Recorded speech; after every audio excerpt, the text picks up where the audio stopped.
할렐루야.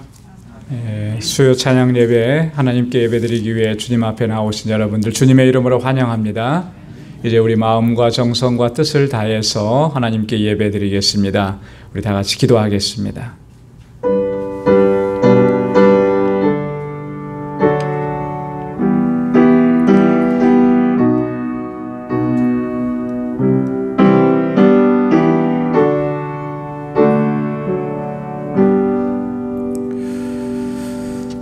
내가 여호와의 인자하심을 영원히 노래하며 주의 성실하심을 내 입으로 대대에 알게 하리이다. 내가 말하기를 인자하심을 영원히 세우시며 주의 성실하심을 하늘에서 견고히 하리라 하였나이다. 주께서 이르시되 내가 나의 택한 자와 언약을 맺으며 내 종 다윗에게 맹세하기를 내가 내 자손을 영원히 견고히 하며 내 위를 대대에 세우리라 하였다 하셨나이다. 아멘. 은혜가 풍성하시고 자비하신 여호와 하나님 아버지, 지난 성희로 3일 동안도 저희들을 불꽃 같은 눈동자로 지켜주시고 이 험한 세상 가운데에서도 넉넉히 감당하며 이기며 승리의 삶을 살아갈 수 있도록 은혜 베풀어 주시니 감사합니다. 오늘 이 저녁에 다시금 저희들을 주님의 보좌 앞으로 불러주시고 이렇게 하나님을 경배하고 찬양하고 예배케 하시니 감사합니다. 우리 안에 있는 모든 허물과 죄악들을 주님 앞에 고백하오니 우리 주님의 그 십자가의 보혈로 깨끗하게 씻어 주옵소서.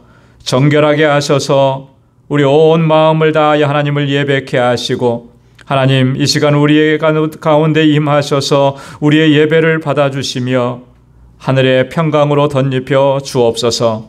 예수님의 이름으로 기원하옵나이다. 아멘.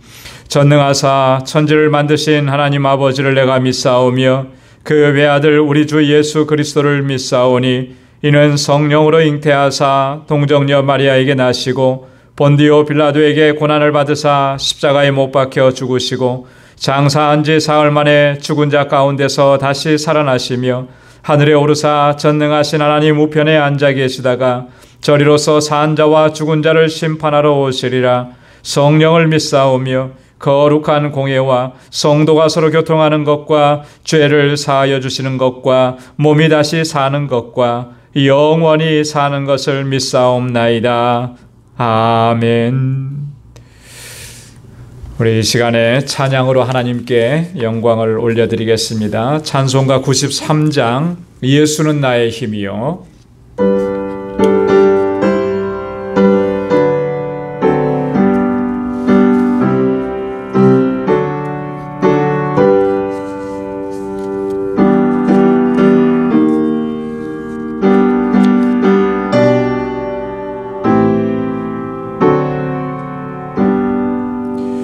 예수는 나의 힘이요 내 생명 되시니 구주 예수 떠나가면 죄 중에 빠지리 눈물이 앞을 가리고 내 맘에 근심 쌓일 때 위로하고 힘주시리 주 예수. 예수는 나의 힘이요 내 친구 되시니 그네를 간구하면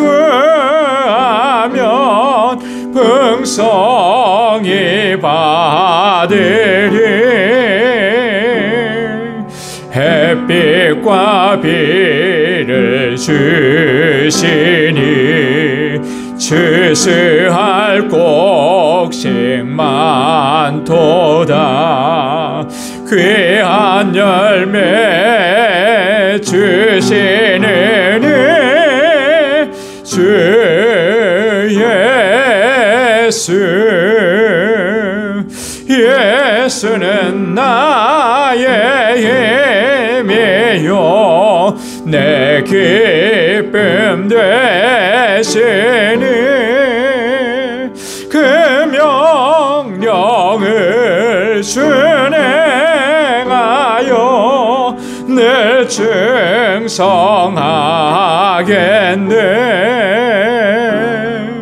주야로 보호하시며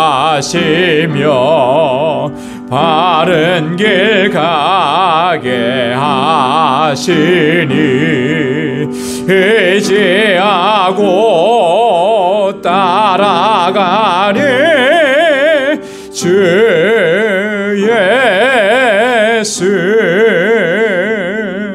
예수는 나의 힘이요 내 소망 되시니 이 세상을 떠나갈 때 곧 영생 얻으리 한없는 복을 주시며 영원한 기쁨 주시니 나의 생명 나의 기쁨 주 예수 1절이요 예수는 나의 힘이요 내 생명 되시니 구주 예수 떠나가면 죄 중에 빠지리 눈물이 앞을 가리고 내 맘에 근심 쌓일 때 위로하고 힘주시리 주 예수. 우리 주 예수 그리스도께서 우리를 위로하시고 또 우리에게 힘을 주셔서 우리가 당하고 있는 이 모든 환난과 고난과 어려움들을 넉넉히 이겨내게 하실 줄로 믿습니다. 우리 찬송 444장 예수가 거느리시니 함께 찬양합니다.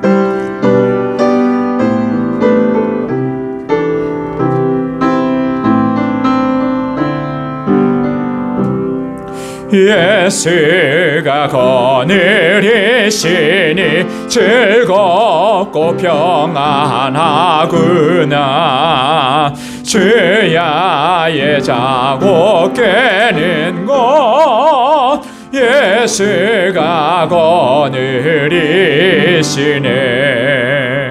주날 항상 돌보시고 날 친히 거느리시네. 주날 항상 돌보시고 날 친히 거느리시네. 때때로 괴로움 당하면 때때로 기쁨 누리네. 풍파 중에 거느리고 평안할 때 거느리네.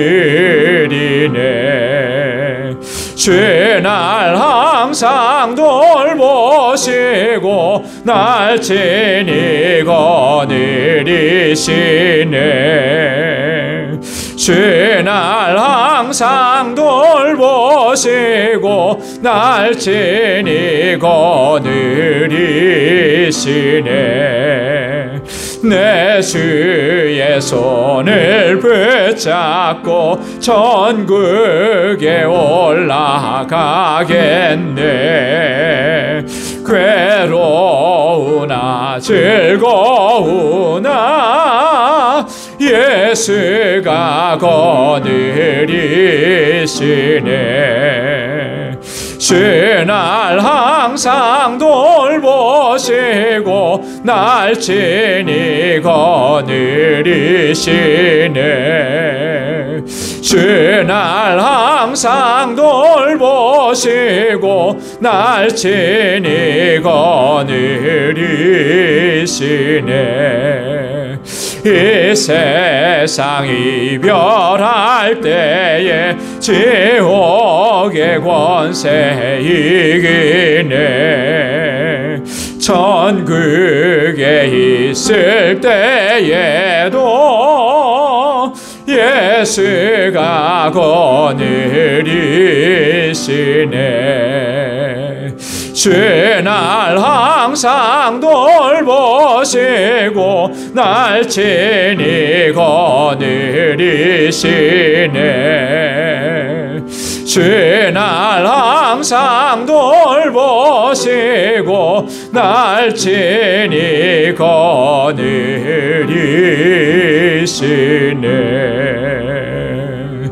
아멘.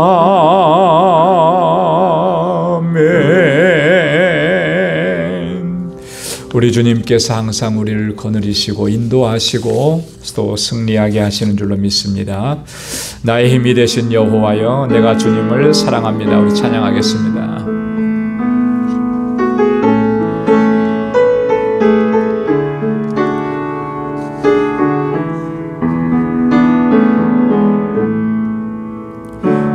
나의 힘이 되신 여호와여, 내가 주님을 사랑합니다. 주는 나의 반석이시며 나의 요새시라. 주는 나를 건지시는 나의 주, 나의 하나님, 나의 피할 바위시며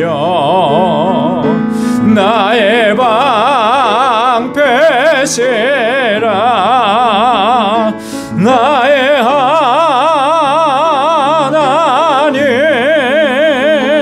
나의 하나님,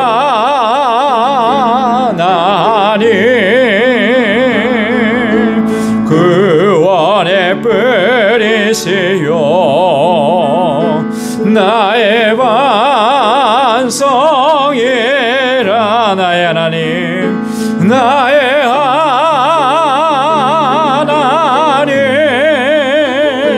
나의 하나님, 그는 나의 여호와, 나의 구세주, 나의 생명이신 여호와여, 내가 주님을 찬양합니다. 주는 나의 사랑이시며 나의 의지시라. 주는 나를 이끄시오 주의 길 인도하시며 나의 생의 목자 되시니 내가 따르리라. 나의 하나님, 나의 하나님,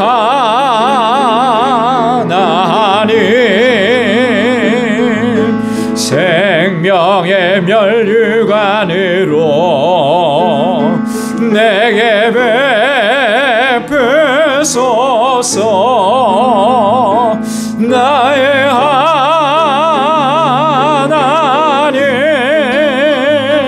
나의 하나님, 그는 나의 여호와, 나의 구세주, 나의 하나님,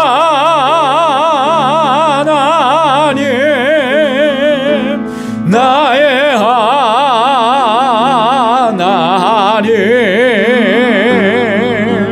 그는 나의 여호와, 나의 구세주.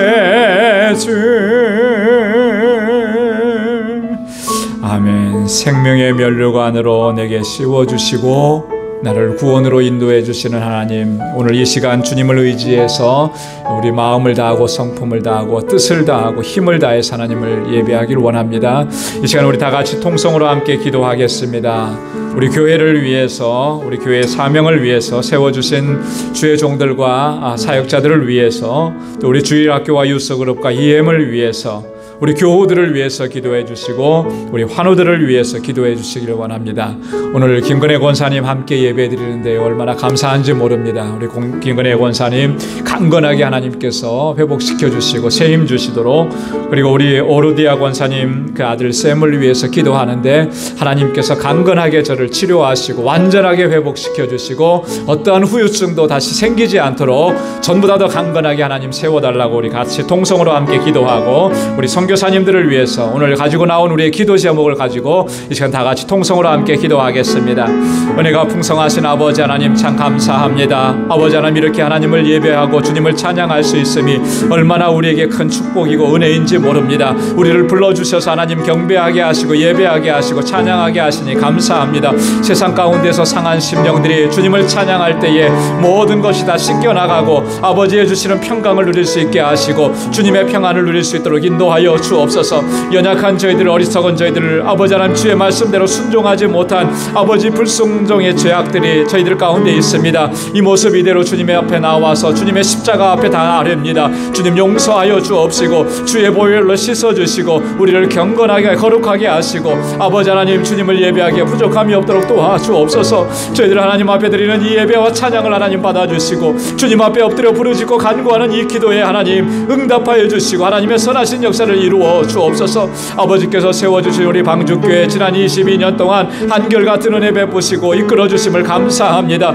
정말 주님의 사명을 잘 감당하는 우리 귀한 믿음의 공동체가 되게 하시고 아름다운 사랑의 공동체가 되게 하여 주옵소서. 세워주신 주의 종들과 하나님의 신실한 일꾼들에게 능력과 권능으로 함께 하시고 성령의 충만함을 더하시고 큰 믿음 더하여 주셔서 아버지 하나님 주님 앞에 충성하는 주의 종들이 되게 하시고 그 섬김과 수고와 눈물과 땀이 아버지 하나님 이 재단을 아름답게 세워갈 수 있도록 도와주옵소서. 우리 모든 지체들 하나님께서 눈동자와 같이 지켜주시고 아버지 하나님 늘 함께 하시고 믿음의 용사들이 다 되게 하여 주옵소서. 특별히 아버지 하나님 이곳에서 자라는 어린 심령들과 학생들과 청년들을 주께서 주장하시고 붙들어 주시고 새힘 주시고 아버지 늘 강건하게 서서 하나님을 경외하고 믿음의 아들과 딸들로 아버지 이 세대를 이끌어 나가는 주의 신실한 일꾼들이 다 되게 하여 주옵소서. 우리의 사랑하는 우리 믿음의 권속들을 위해서 기도합니다. 아버지 하나님 인생의 질고로 인하여서 고통 중에 신음하는 주님의 자녀들 주의 손으로 만져 주시옵소서. 육신의 연약함 때문에 주 앞에 고통 중에 부르짖는 주님의 백성들 주님의 손으로 만져주시고 치료하여 주시옵소서. 우리 김근혜 권사님 하나님 이렇게 퇴원하셔서 우리 함께 예배할 수 있게 하시니 감사합니다. 사랑하는 주의 여종을 주의 손으로 만져주시고 주님 치료하시고 완전하게 하여 주시옵소서. 아버지 하나님 우리 어르디아 권사님의 사랑하는 아들 샘 붙잡아 주시고 아버지 하나님 저를 지켜주옵소서. 아버지 하나님 그 생명의 위험 가운데서 저를 지키시고 수술이 잘 되게 하시고 하나님 점차 회복될 수 있도록 은혜 주시니 감사합니다. 성령의 불로 저를 치료하여 주옵소서. 주님의 권능의 손길로 만져 주옵소서. 아버지 하나님 한치의 오차도 없이 하나님 이 수술한 부위가 잘 회복되어지고 아버지 하나님 온전하게 모든 기능들이 회복되어져서 전부 다 더 건강하게 일어설 수 있도록 주님께서 붙잡아 주시고 인도하여 주옵시고 우리 권사님과 장로님 아버지께서 그 마음을 아버지 붙잡아 주시고 하나님 담대하게 하시고 두려움과 염려가 없게 하여 주옵시고 주님께 모든 걸 맡겨 싸우니 하나님의 능력의 손길로 역사하여 주시옵소서. 세계 곳곳에서 주의 복음을 증거하는 우리 선교사님들 강건하게 하시고 귀한 열매가 가득하게 하시고 아버지 멕시코의 알라메다 방주교회 주님께서 붙잡아 주시고 아버지 하나님 귀한 주의 도구로 쓰임받게 하시며 사랑하는 주의 종들에게 능력으로 함께하여 주옵소서. 오늘 이 시간도 주님 앞에 나와서 우리 마음의 소원을 아뢰고 간절하게 기도하오니 주여 아버지 하나님 저의 부르짖음에 하나님 응답해 주시고 귀한 역사 이루어 주옵소서. 매일매일의 순간순간의 삶이 하나님만 의지하고 주님께 모든 걸 맡기고 믿음으로 나아가는 삶이 되게 하시고, 매일매일의 삶이 하나님의 기적을, 하나님의 은혜를 아버지 하나님의 충만하게 체험하는 그러한 복된 삶이 되도록 인도하여 주시옵소서. 오늘도 주의 말씀으로 우리를 새롭게 하여 주시고, 하나님의 말씀이 아버지 하나님 우리의 심령을 거듭나게 하시고, 주님 앞에 새롭게 결단하는 은혜의 시간이 되도록 주의 말씀으로 우리 가운데 임하여 주옵소서. 모든 것 감사하고 예수님의 이름으로 간절히 기도드리옵나이다. 아멘. 아멘. 할렐루야. 하나님께서 우리의 간절한 기도, 우리의 눈물 기억하시고 또 응답해 주실 줄로 믿습니다. 우리 오늘 하나님의 말씀 함께 나누겠습니다. 함께 나눌 말씀은 사도행전 20장 1절에서 16절까지 말씀입니다. 사도행전 20장 1절에서 16절까지 한 절씩 교독하도록 하겠습니다. 20장 1절부터 봅니다. 소요가 그침에 바울이 제자들을 불러 고난 후에 작별하고 떠나 마게도냐로 가니라.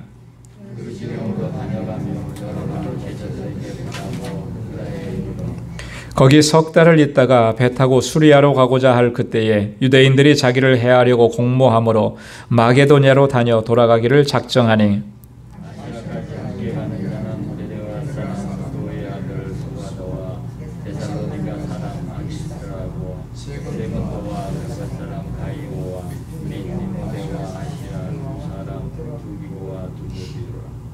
그들은 먼저 가서 드로아에서 우리를 기다리더라.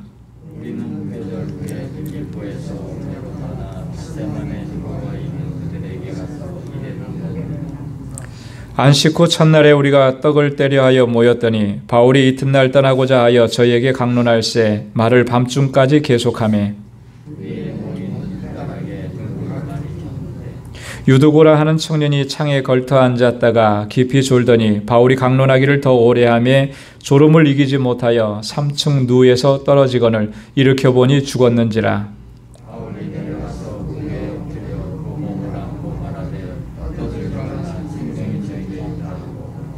올라가 떡을 떼어 먹고 오랫동안 곧 날이 새기까지 이야기하고 떠나니라.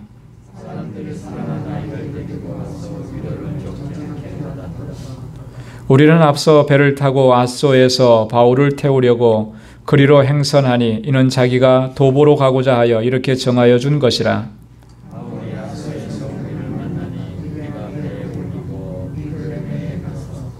거기서 떠나 이튿날 기오 앞에 오고 그 이튿날 사모에 들리고 또 그 다음날 밀레도에 이르니라.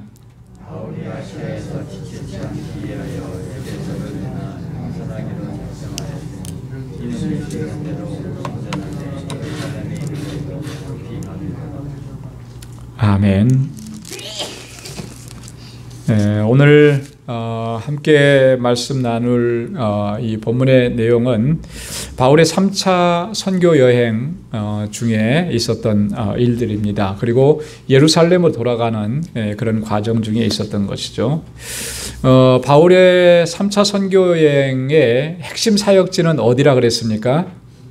에베소라 그랬죠. 그래서 지난 2주간 동안에 그 사도행전 19장에 있는 말씀을 우리가 나누면서 에베소에서의 그 사역을 우리가 함께 돌아봤었습니다. 오늘 본문의 내용은 이제 그 에베소에서의 사역을 마치고 지금 예루살렘까지 가는 여정 중에 있는 거예요. 그래서 마게도냐와 헬라와 드로아 그리고 밀레도까지 가는 여정, 그리고 그 과정 중에 있었던 사역들을 기록해 놓고 있습니다. 네 부분으로 오늘 본문은 나누어져 있는데요. 1절부터 3절까지는 마게도냐와 헬라 지방에서 사역한 내용, 그리고 4절부터 6절까지는 헬라 지방에서 드로아까지 가는 여정이 기록되어 있습니다. 그리고 7절부터 12절까지는 이 드로아에서 어떤 일이 있었는가, 유두고라고 하는 청년이 3층 루에서 떨어져서 죽었는데 그 유두고를 살리는 그런 기적이 있었던 곳이 이제 바로 이 드로아에서 있었던 일입니다. 그리고 13절부터 16절까지는 드로아에서 밀레도까지 가는 그런 여정.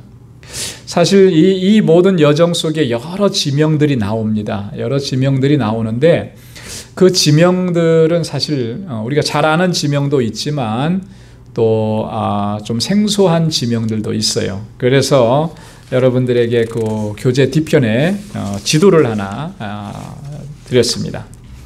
이 지도는 바울의 3차 여행, 선교 여행의 그 지도입니다. 그래서 안디옥에서 출발해서 화살표 방향으로 계속 옮긴 거예요. 그죠? 그래서 에베소에 갔다가 드로아로 갔다가 빌립보로, 고린도로, 다시 데살로니가, 빌립보, 드로아, 이렇게 지나서 미둘레네, 기오, 그리고 밀레도. 지금 가운데 에베소 밑에 밀레도라고 있죠. 여기까지 온 거예요.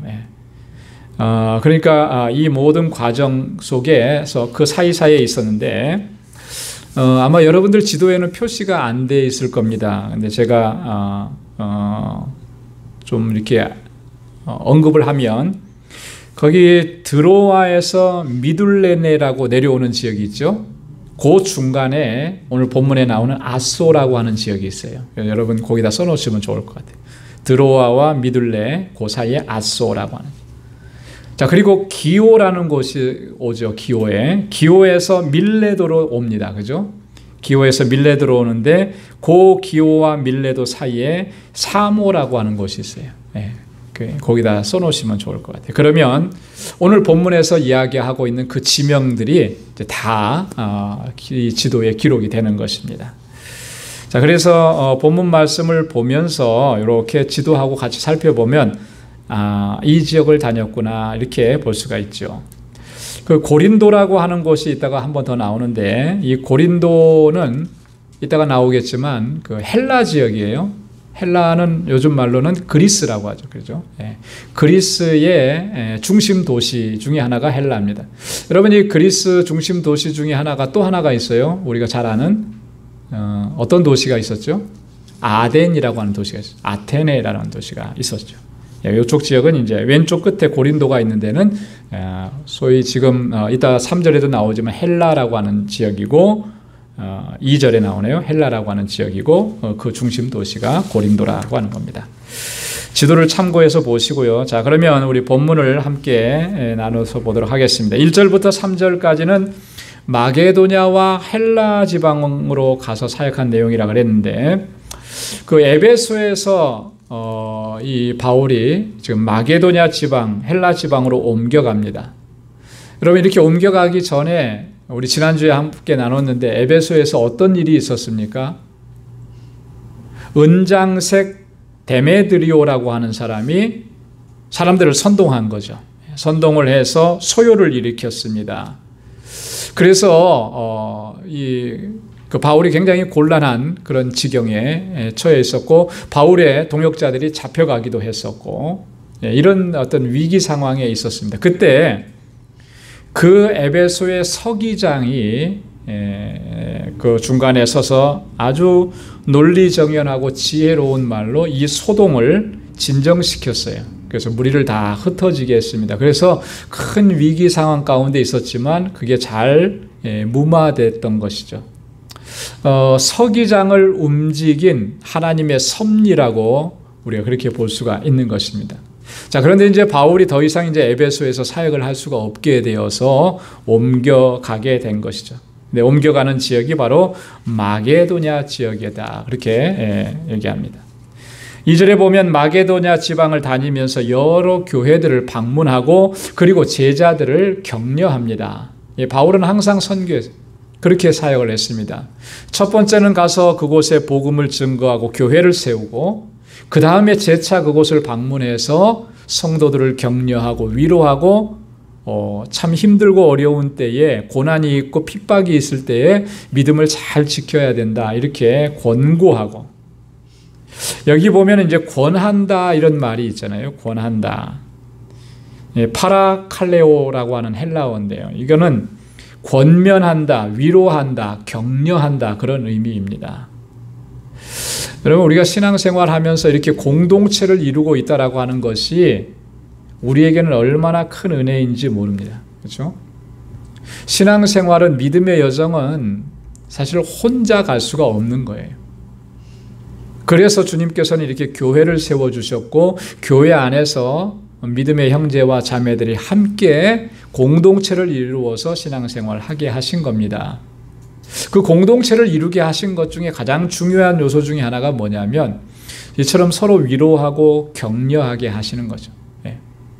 우리가 충만하게 주님을 섬기고 신앙생활 할 때도 있지만, 그러지 못하고 우리 인생의 풍파를 만나고 어려운 위기 상황을 만났을 때, 낙심하고 절망해 있었을 때, 그때 다시 일어날 힘을 얻지 못할 때 하나님께서는 누구를 통해서 그를 위로하시느냐? 물론 직접적으로 위로하실 때도 있죠. 그러나 많은 경우에는 사람을 통해서 위로하시는 거예요. 사람을 통해서. 우리 믿음의 형제와 믿음의 자매들을 통해서 그를 위로해 주시고 격려해 주시고 다시 일으켜 세워주시는 거죠.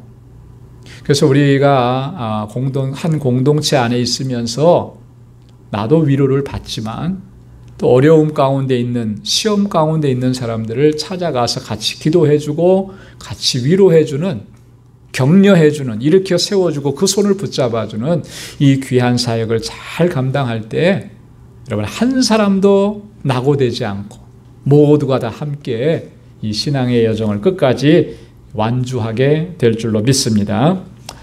2절에 보면 헬라 지역에 갔다 그랬죠. 헬라에 이르러서 거기서 3절에 보면 석 달을 있었다 그렇게 얘기합니다. 석 달을 있은 후에 수리아로 가고자 했지만, 여러분, 이 수리아라고 하는 곳은 아시아 지역이고요. 이 수리아 지역에 어떤 교회가 있었죠? 바울을 처음 파송했던 교회, 안디옥 교회가 이곳에 있었습니다. 이제 그쪽으로 가려고 했는데 가지를 못하게 된 겁니다. 왜 못하게 됐냐면 유대인들이 바울을 해하려고 공모하고 있는 것을 알게 된 거예요. 그래서 다시 마게도냐로 돌이켜서 그 여정을 잡습니다. 자, 그런데 바울이 이렇게 이 마게도냐와 헬라 지역에서 지내는 몇 개월 동안, 대략 학자들은 이 기간을 10개월 정도로 보는 거예요. 10개월 정도 이곳에서 사역을 했는데 그 외에 또 어떤 일들이 있었는가? 우리 그 두 번째 동그라미 안에 2번 란에 보면 그때 있었던 일들을, 우리가 다른 서신서들을 좀 비교해서 좀 이렇게 정확하게 좀 찾아볼 수가 있습니다. 에베소를 떠나서 마게도냐와 또 이 헬라 지역으로 가면서 이 바울은요, 이 여정 동안에 해결해야 되는 두 가지 큰 문제가 있었습니다. 그 문제가 뭐냐면, 첫째는 고린도 교회의 문제들을 해결하는 거예요. 고린도 교회로부터 들려오는 문제들, 그것을 해결하는 일이 첫 번째 과제였습니다. 여러분, 고린도 교회에서는 어떤 문제들이 있었죠? 고린도 전서 안에 자세하게 기록이 되어 있잖아요. 그죠? 고린도 교회를 위협하는 여러 가지 문제들이 있었는데, 그 중에 대표적인 것이 바울이 가장 먼저 언급하는 것이 파당의 문제. 그렇잖아요? 예, 분파가 나누어져 있고 그리스도의 몸을 이렇게 나누려고 하는 이런 모습들이, 이 위험한 요소가 있어서 이 문제를 해결해야 했었고, 또 음행의 문제가 있었습니다. 고린도 교회는 참 고린도라고 하는 지역 자체가 그런 도시였잖아요. 교회 안에도 그런 일들이 있어서 그 문제도 해결해야 되고, 은사의 문제가 있어요. 여러분, 고린도 교회는요, 우리가 이런 문제들이 많다라고 하는 것만 생각해서 참 사람들이 어떻게 저럴 수 있을까 그렇게 하지만, 고린도 교회는 또 이 굉장히 그 뭐라 그럴까요? 뛰어난 그런 지체들이 있는 공동체였습니다. 왜냐하면 그 안에 성령의 역사, 은사의 역사들이 많이 나타났었기 때문에. 자, 그런데 문제는 뭐냐면, 그런 하나님께서 주신 은사를 하나님의 뜻과 목적대로 사용하지 못했기 때문에 은사는 많이 받았지만 교회가 더 불안해진 거예요. 더 어려워진 거예요. 더 싸움이 일어난 거예요. 여러분, 은사는 어떻게, 왜 주신 겁니까? 성도를 섬기라고 주신 거잖아요. 그죠? 자, 그런데 그 은사를 가지고 서로 자랑하는 거죠. 나는 방언의 은사를 받았는데 방언의 은사가 최고다. 나는 예언의 은사를 받았는데 예언의 은사가 최고다. 뭐 이러면서 서로 다툰 거예요. 그러니까 교회가 더 힘들어지는 거예요. 여러분, 이 신령한 일을 하고 영적인 일을 한다고 하면서 다투는 것처럼 참 답이 없는 경우가 없어요. 그 위험한, 얼마나. 서로가 다 잘해. 서로가 다 최선을 다한다는 거예요. 서로가 최고라는 거예요. 열심은 있는데 화합되지 않고 싸우는 모습. 이게 정말로 심각한 문제라고 하는 거죠. 고린도 교회가 그런 것이 있었어요. 그래서 이 문제를 해결해야 됐는데 바울이 바로 이 기간 동안에 고린도에 보내는 첫 번째 편지를 보내는 거예요. 고린도에 보내는 첫 번째 편지, 고린도 전서를 기록해서 디도로 하여금 이 고린도 교회에 전달을 하도록 그렇게 조치를 취한 것이죠. 그리고 고린도 후서도 이 다음에 기록을 해서 다시 디도 편에 보내게 되는 것입니다. 바울이 이렇게 여러 차례, 또 우리 성경에는 나오지 않고 있지만 또 한 번의 바울이 편지를 보냈다고 해요. 그거는 보여지지가 않습니다. 그런데 고린도 후서를 읽다 보면 문맥상에 또 한 번 편지를 보냈구나 하는 것을 발견할 수 있어요. 그것을 눈물의 편지라 이렇게 표현을 하는데, 얼마나 가슴이 아팠으면 바울이 눈물로써 그 편지를 썼겠어요. 자, 그런데 이 고린도에 보낸 이 편지들이 효과가 있었습니까? 없었습니까? 효과가 있었어요. 바울의 이 편지를 받아들고 고린도 교회가 변화된 것이죠. 그래 바르게 서갈 수가 있었다. 두 번째 바울이 이 기간 동안에 해야 될 일이 뭐였었냐면 예루살렘 교회에 보낼 그런 구제 헌금을 모금하는 일입니다. 구제 헌금. 지금 예루살렘 교회가 굉장히 어려움을 겪고 있는 거죠. 기근이 있었어요. 그래서 많이들 고통스러워한, 거기를 돕기 위해서 이 마게도냐 지역 그리고 아가야 지역에 있는 그런 교회들, 이방인들 교회잖아요. 이방인의 교회가 모금을 한 거예요. 구제 헌금을 한 겁니다. 그래서 그것을 모아가지고 지금 바울은 예루살렘을 향해서 가게 되는 것이죠. 그래서 로마서 15장 26절에 보면 마게도냐와 아가야의 성도들이 이 귀한 일들을 함께 했다라고 하는 것을 이야기하죠.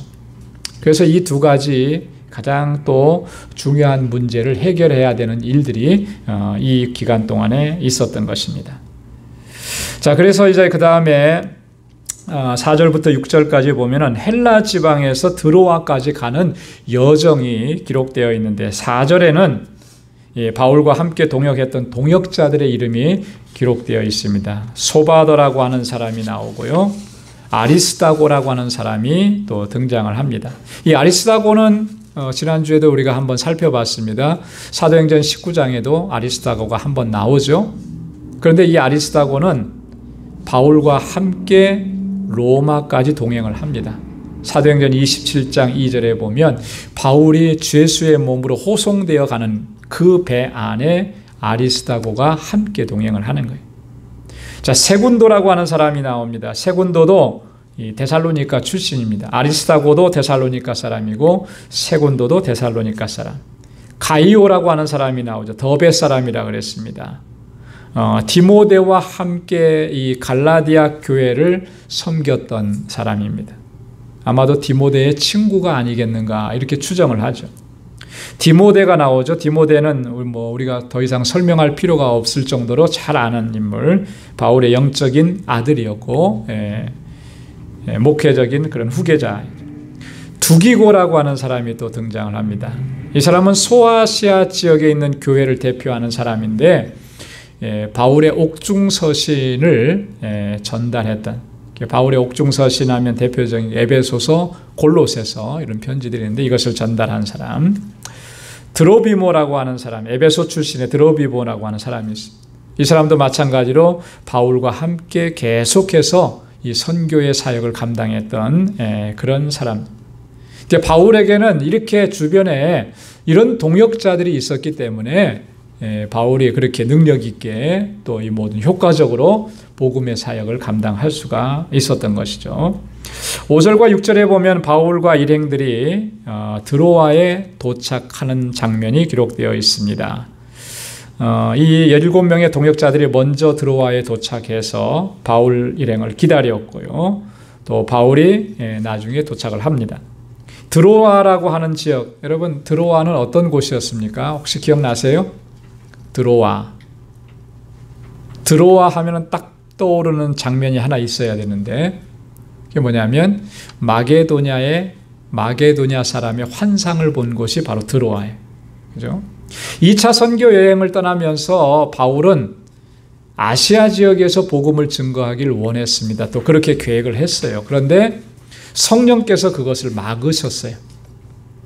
그리고 이 드로아에서 환상을 보여줍니다. 어디로 오라는 환상이에요? 마게도냐로 건너와서 우리를 도와달라. 유럽으로 건너가는 길목이에요. 그래서 바울은 빌립보로 건너가게 되는 거죠. 이 드로아에 지금 바울이 도착을 한 거예요. 사실 바울이 드로아에서 처음에는 복음을 증거할 수가 없었습니다. 그때 하나님의 주시는 환상을 받아서 빌립보로 건너가요. 마게도냐로 건너가야 됐었기 때문에. 자, 그런데 지금 바울이 그곳으로 다시 돌아왔어요. 근데 이미 바울이 돌아왔을 때 그곳에 복음이 전해진 거죠. 복음이 전해지고 많은 믿는 자들과 또 제자들이 생겨나고 공동체가 형성되어 있었던 것을 볼 수가 있습니다. 그러니까 바울의 선교 여행 기간 동안에 초기에 이 복음이 전파되는 그런 역사, 속도를 보면 얼마나 정말 능력 있게 충만하게 또 그렇게 빠르게 복음이 전해졌는지 우리가 정말 놀랍지 않을 수가 없어요. 요즘 같은 때야 뭐 교통시설도 좋고 뭐 인터넷 뭐 다 발달돼 있고 뭐 이러니까 어디든지 가서 복음이 전해진다고 생각하지만 그때는 그렇지가 않잖아요. 모든 것이 다 느릴 수밖에 없는 그런 상황인데 복음이 이렇게 빨리 증거되고 있었다라고 하는 것입니다.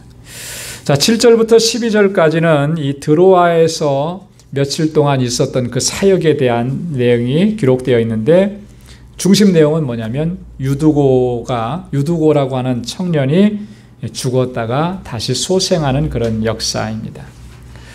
안식 후 첫날에 모였습니다. 7절에 보니까 이 드로아에 있는 지체들이 안식 후 첫날은 지금으로 말하면 어떤 날인가요? 안식 후 첫날, 주일날이죠. 그죠? 오늘 우리가 지키고 있는 주일날입니다. 초대교회 성도들은 안식일을 지킨 것이 아니라 안식 후 첫날, 주일을 예배 드리는 날로 그렇게 지켜왔습니다. 왜냐하면 그날이 어떤 날이기 때문에 그렇죠? 예수님께서 부활하신 날이기 때문에. 예수님께서 부활하신 날. 떡을 떼려 했다 그랬습니다. 이 떡은 성만찬을 얘기하는 것인데요. 초대교회 성도들은 이렇게 모여서 예배 드릴 때마다 항상 성만찬을 행했어요. 성만찬. 현대 교회는 사실 성만찬이 굉장히 간소화됐잖아요. 그죠? 약화되고 간소화됐습니다. 저희 교회는 그래도 한 달에 한 번씩은 성만찬을 진행을 했는데, 팬데믹이 있고 나서부터는 지금 1년 가까이 성만찬을 못하고 있는 안타까움이 있습니다. 그런데 이 초대교회는 매번 모일 때마다 매주일 성만찬 예식을 진행한 거예요. 자, 그리고 나서 바울이 강론을 합니다. 밤중까지 계속해서 강론을 해요. 하나님 나라의 복음을 선포하는 것이죠. 왜 이렇게 밤중까지 했느냐 하면 바울이 다음날 이 드로아를 떠나야 됐기 때문에 그런 것입니다. 바울과 일행은 드로아에서 겨우 일주일 머물렀어요. 그러니까 일주일 머물렀으니까 얼마나 할 일이 많았겠습니까? 그죠? 복음을 전해야 되고 예수 그리스도를 증거해야 되고 하나님 나라를 선포해야 되는데 바울이 마음이 급했죠. 그러니까 밤새도록 그렇게 밤늦게까지 복음을 증거하는 겁니다.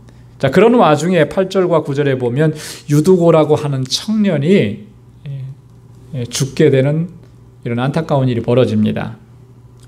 이 유두고라고 하는 청년이 3층 누에 걸터 앉았다. 이 누라고 하는 것은 다락을 얘기하는 거죠. 3층 다락 난간에 걸터 앉아서 말씀을 듣다가 바울이 계속해서 말씀을 전하니까 졸음을 이기지 못한 거죠. 그래서 밑으로 떨어져서 죽게 된 거예요. 유두고라고 하는 사람은 그 이름이 복되다, 다행이다 라고 하는 그런 이름의 뜻을 가지고 있는데, 당시에 그 사회에서는 그 하층민들의 사람들이 지니고 있었던 일반적인 이름이라 그렇게 알려져 있습니다. 그 유두고는 아마도 젊은 사람이었을 것이고요. 아마도 그의 신분은 종의 신분이었을 것이다 이렇게 봅니다. 왜냐하면 12절 말씀에 보면 어떤 표현이 있냐면 살아난 아이가 이렇게 되어 있어요. 살아난 아이. 아이라는 표현을 썼잖아요. 그 아이라는 표현이 헬라어로는 파이다라고 하는 말. 파이다. 네, 두 가지 의미가 있대요. 예. 소년이다라고 하는 의미가 하나 있고 또 하나는 종이라고 하는 의미가 있다. 네, 둘 중에 하나였을 것이다라고 하는 거죠. 자, 그런데 이렇게 유두고가 떨어져서 죽었는데 참 어떻게 보면 굉장히 위기 상황이죠. 바울이 지금 말씀을 전하고 있는 이런 상황이 어떤 찬물을 끼얹을 수 있는 혼란을 가져다 줄 수 있는 그런 상황인데 10절에서 12절 보면 바울이 이 유두고를 다시 살리게 됩니다. 유두고를 다시 살리는 그런 장면, 그래서 유두고가 소생하게 되는 그런 장면을 보면 참 놀라운 일인 거죠. 유두고의 위에 엎드려서 그 몸을 안고 바울이 그렇게 얘기해요. 이미 다 사람들이 죽었다고 얘기했는데 저에게 생명이 있다 이렇게 선포하는 겁니다. 하나님께서 이 바울의 손을 통해서 죽었던 자가 다시 살아나게 하는 놀라운 기적을 베푸셨던 거죠. 그 유두고를 살리는 장면을 보면 구약 시대 때 그 엘리야 선지자가 사르밧 과부의 아들을 살릴 때 모습이 떠오르는 거예요. 그죠? 사르밧 과부의 아들이 죽었을 때 엘리야가 어떻게 했죠? 그를 품에 안고 다락에 올라가서 그를 침상에 눕히고 그를 위해서 기도했을 때 그 아이가 살아났던 거예요. 또 엘리사가 수넴 여인의 아들을 살립니다. 수넴 여인의 아들을 살릴 때 그 모습을 보면 엘리사가 이 아이의 몸에 올라가서 그대로 엎드리는 거예요. 입과 눈과 손, 이 모든 것이 그 아이하고 겹쳐지도록 그렇게 하고 그렇게 기도했을 때 이 아이가 다시 살아나게 되는 놀라운 기적을 베푸셨습니다. 유두고가 살아나는 과정도 하나님께서 그렇게 역사하신 것을 볼 수가 있는데요. 자, 그러면 하나님께서 왜 이런 일들을 행하셨을까라고 하는 거예요. 유두고가 죽었다가 다시 살아난 사건, 이것이 어떤 의미를 가져다 주느냐라고 하는 것이죠. 12절 말씀에 보면 이 드로아에 있는 지체들이 적지 않은 위로를 받았다 이렇게 기록하고 있습니다. 큰 위로를 받았다라고 하는 그런 말. 죽었던 유두고가 다시 살아나는 것을 보면서 여러분 이 드로아의 그 믿음의 형제들이 뭘 생각을 했겠습니까? 죽었던 자가 지금 눈앞에서 살아나는 모습을 보는. 거기서 뭘 느끼겠어요? 하나님의 권능을 느끼게 됩니다. 그죠? 하나님의 역사하심을 느끼고 하나님의 능력을 거기서 체험하게 되는 거예요. 그것을 한번 경험하고 한번 목도하게 되면 담대함을 얻게 되는 거죠. 믿음의 용기를 얻게 되고 힘을 얻게 되는. 어떤 면에서 보면 그리스도인들이 신앙생활 하면서도 이렇게 자꾸 분명하게 확신 있게 담대하게 나가지 못하는 많은 요소 중에 하나가 뭐냐면 하나님께서 능력으로 역사하시는 것을 체험하지 못했기 때문에 그럴 수도 있습니다. 그죠? 하나님께서 역사하시는 것을 우리가 한 번만이라도 경험한다면 그 하나님이 어떤 분이신지를 실체적으로 우리가 체험하고 담대함으로 나아갈 수가 있는 거예요.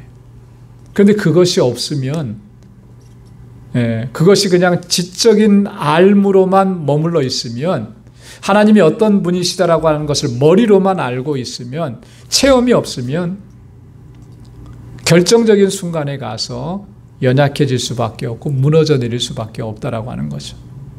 그러나 한번 경험한 사람들은 흔들리지 않는 거죠. 하나님께서 이 드로아의 성도들을 견고하게 붙잡아 주시기 위해서 그들로 하여금 어떠한 고난도 다 이겨내고 승리하면서 살아가십니다. 지금 어려움을 겪고 지금 고통을 당하고 있다면 그들을 하나님께서 위로해 주시기 위해서 바로 이와 같은 역사를 이루셨다라고 우리가 생각해 볼 수가 있다라고 하는 것입니다.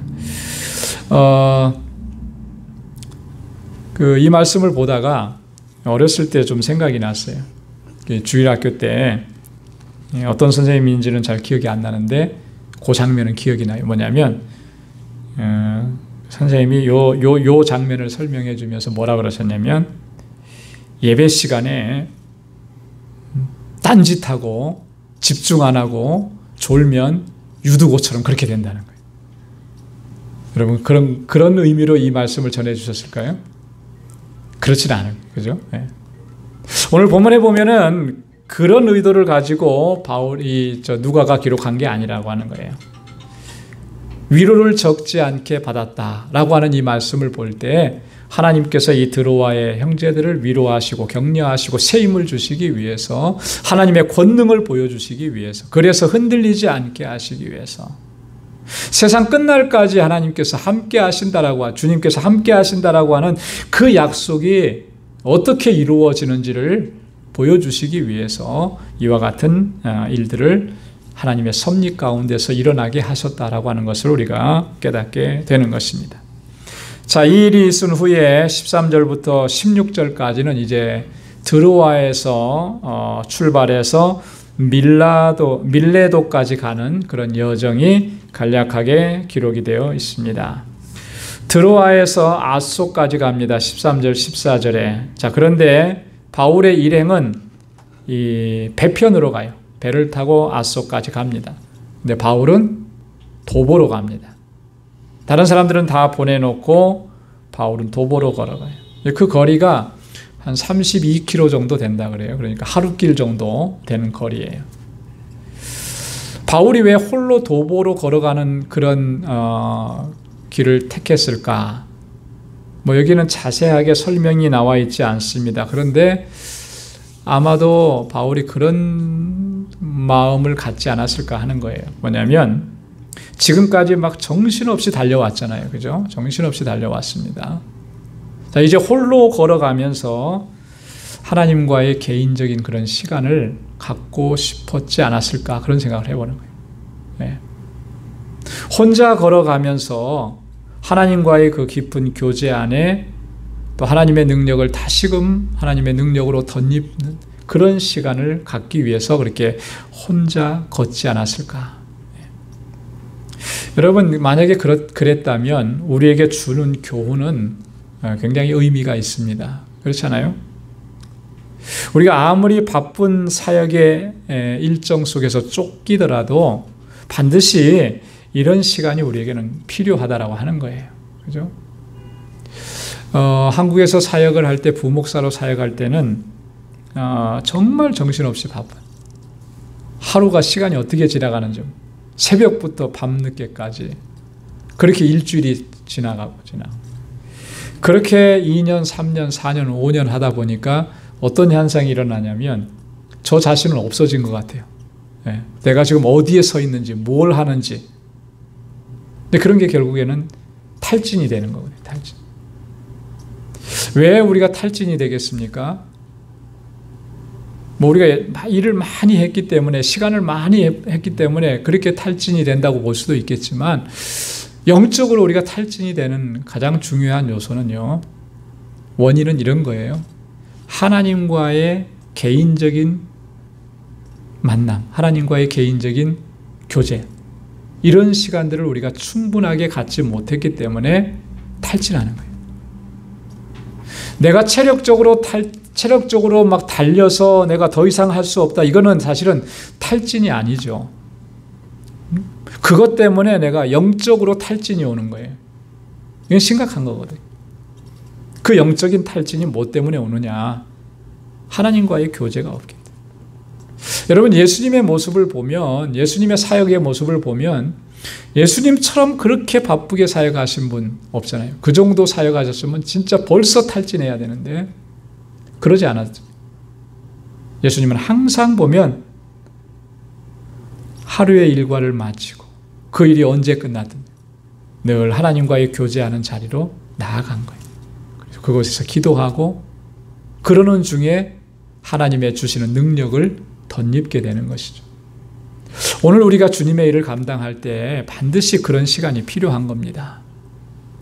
하루 중에 다만 몇 분이라도, 일주일 중에 다만 몇 시간이라도, 한 달 중에 다만 몇 시간이라도 우리가 그런 시간을 갖고 정규적으로 규칙적으로 하나님과 교제하는 시간을 갖고, 그것이 우리가 하나님께로부터 능력을 덧입는 길이라는 거예요. 그랬을 때 하나님의 주시는 능력으로 모든 사역들을 넉넉히 감당할 수 있게 되는 줄로 믿습니다. 자, 14절에서는 이제 아소에서 미둘레네까지 가는 일정이 기록되어 있고요. 그 다음에 15절, 16절에 보면 기오와 또 사모, 밀레도, 그래서 밀레도까지 도착하는 그런 여정이 기록되어 있습니다.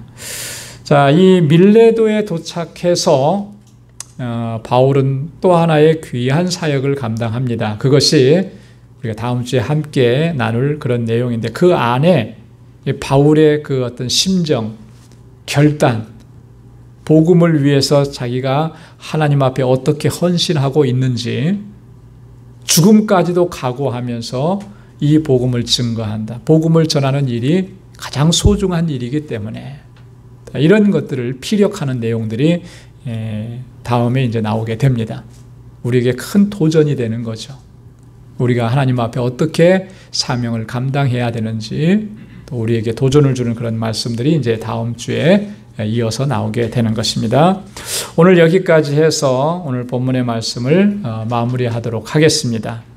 여러분, 오늘 이 말씀 중에 있는 두 가지 사실을 좀 기억하면 좋을 것 같아요.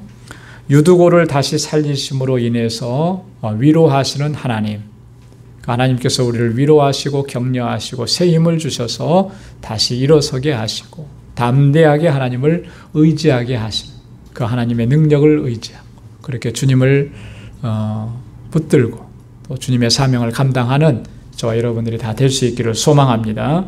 아무리 바쁘고 아무리 분주하더라도 하나님과 교제하는 이 시간은 절대적으로 놓쳐서는 안 된다라고 하는 거죠. 주님과의 더 깊은 교제 안에서 그 안에 들어갈 때에만이 우리가 하나님의 능력으로 덧입힘을 받는 거예요. 내 힘으로 하는 것이 아니에요. 그래서 하나님의 주시는 능력으로 주님의 사명을 잘 감당할 수 있는 저와 여러분들이 다 될 수 있기를 주님의 이름으로 축원합니다. 기도하겠습니다. 하나님 아버지, 감사합니다. 오늘 이 저녁에도 저희들 이렇게 불러주셔서 하나님 주님의 귀한 말씀을 듣게 해주셔서 감사합니다. 아버지 하나님, 우리에게 주신 사명 잘 감당할 수 있도록 날마다 주님의 능력과 권능으로 덧입혀 주시고 성령으로 충만케 하여 주옵소서. 우리는 너무나 연약합니다. 아버지 하나님, 그래서 자주 넘어지고 쓰러집니다. 그러나 주님은 강하시고 전능하시오니 오직 주님만 의지할 수 있는 믿음의 사람들이 되게 하여 주옵소서. 어디에 가서든지 누구를 만나든지 어떤 상황 가운데 있든지 항상 우리는 입을 열어 주님을 증거하고 선포하고 주의 증인으로 살아갈 수 있는 우리 방주의 모든 믿음의 권속들이 되게 하여 주옵소서. 사랑하는 주의 종들 가정가정에 주님의 평강을 더해 주시고 저의 손으로 하는 모든 일들을 하나님 복되게 하셔서 복에 근원된 삶을 살아갈 수 있도록 도와주옵소서. 주님, 우리를 부르시는 그날까지 언제나 신실한 주의 일꾼으로 주의 종으로 서게 하여 주시고 아버지 하나님, 우리를 부르시는 그날까지 믿음으로 나아가 승리할 수 있도록 도와주옵소서. 우리 사랑하는 성도들의 삶 속에 늘 함께 하셔서 저들이 아버지 주님의 주시는 평강 가운데 하나님께만 영광 돌리는 삶을 살아가도록 인도해 주옵소서. 이제는 우리 주 예수 그리스도의 무한하신 은혜와 하나님 아버지의 크고 놀라우신 사랑과 성령의 위로 교통 충만하심의 역사가 주님의 주신 사명을 주님의 주시는 능력으로 감당하며 하나님께 영광 돌리기를 소망하는 우리 방주의 모든 믿음의 권속들과 저들의 가정과 직장, 생업의 터전과 학업 위에 이제로부터 영원까지 함께 하시기를 간절히 축원하옵나이다. 아멘.